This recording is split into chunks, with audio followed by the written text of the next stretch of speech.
Supernatural powers cannot overcome karma. You reap what you sow. There is one thing that is very clear. As long as you enjoy conflict, scheming, or calculating against others, these thoughts and behaviors will, when conditions ripen, draw to you the negative karma and bad causes you created in this or past lives. That is because you are opening a bridge that connects you to the bad karma you once created.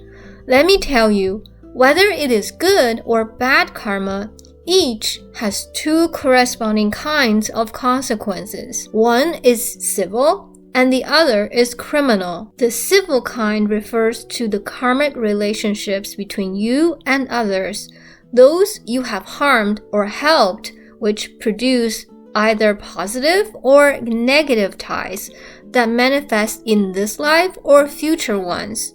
Those you hurt in the past, your creditors, when you encounter them again, you will find yourself powerless before them. They may become your husband, wife, or friend.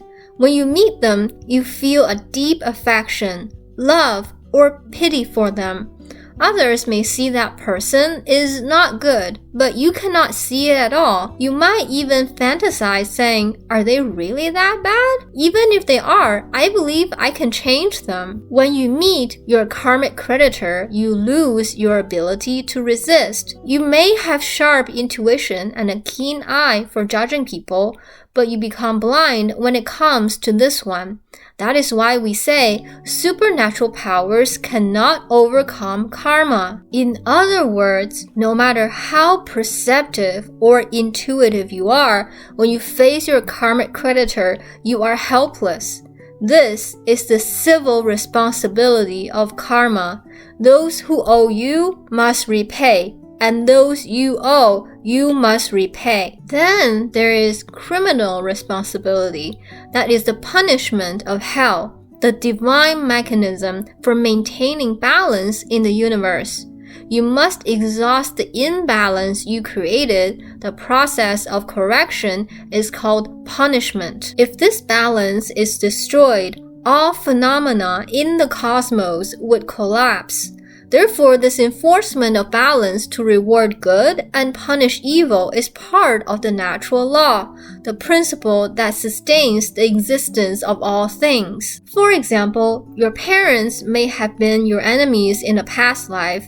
They might have owed you a debt, and so in this life they labor tirelessly to raise you, even suffering mistreatment from you. But if you, instead of feeling gratitude, become cruel and abusive, violating justice and righteousness to the point that everyone around can no longer bear to see it, even heaven cannot tolerate it. Or imagine your parents only owed you money from past lives, yet in this life, you not only demand repayment, you beat and curse them daily, even stab them with a knife. When everyone can no longer watch, that is, when heaven can no longer watch, you have incurred criminal karma. When you act against the natural laws of harmony through endless conflict and calculation, you invite divine retribution. You might be struck by lightning, killed in an earthquake, or even crushed by a small falling stone at a hot spring, not because you owe a debt to heaven or the mountain god, but because your actions have provoked universal outrage. That is criminal punishment, a cosmic rebalancing of what you have thrown into disorder. Take, for instance, the SARS outbreak. That virus terrified many, yet some people, no matter how fearful, still became infected. But Dr. Ye-Qing Chuan, who worked in Taipei's Heping Hospital during the crisis, faced the unknown bravely, risking his life to solve the problem when no cure was known. We were deeply moved. Such a person is loved by heaven. Indeed, he emerged safely even in the most dangerous environment. That is how the guardian spirit of fortune protects the virtuous. Sometimes when I examine a house feng shui, I tell the owner, you have a guardian spirit watching over you. That guardian spirit is sent by heaven and exists because of the virtuous deeds and accumulated good karma from past lives. Only those with virtue can have such divine protection. If you lack virtue, you cannot have a guardian spirit. The presence or absence of this guardian and whether they stay depends on the growth or decline of your virtue. The opposite of a guardian spirit is a spirit of misfortune. If you do something so wicked that even heaven and all people cannot bear to see it, retribution will come. And when I say things people cannot bear, I don't mean by social or moral standards. I mean by the principles of heaven, justice, and human conscience, truths that are timeless across past, present, and future. That is the true standard by which heaven grants blessing or punishment. Human plans cannot exceed heaven's plans. The truest protection in life is the state of your heart, to stay free from evil, selfishness, and unkind thoughts. Such a heart is your safeguard. It heals, soothes pain, and keeps you away from depression, anxiety, and all kinds of mental sufferings.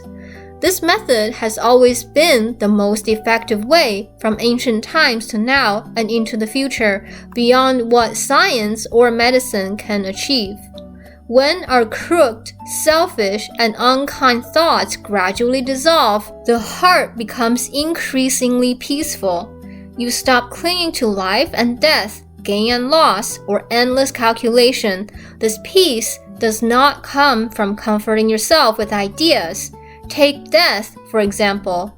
It seems terrifying. Many people try to overcome the fear by believing they will go to heaven, to the pure land, or be reunited with ancestors after death. But that's just a concept, a calculation, a conditional comfort, and such ideas cannot truly free you from suffering.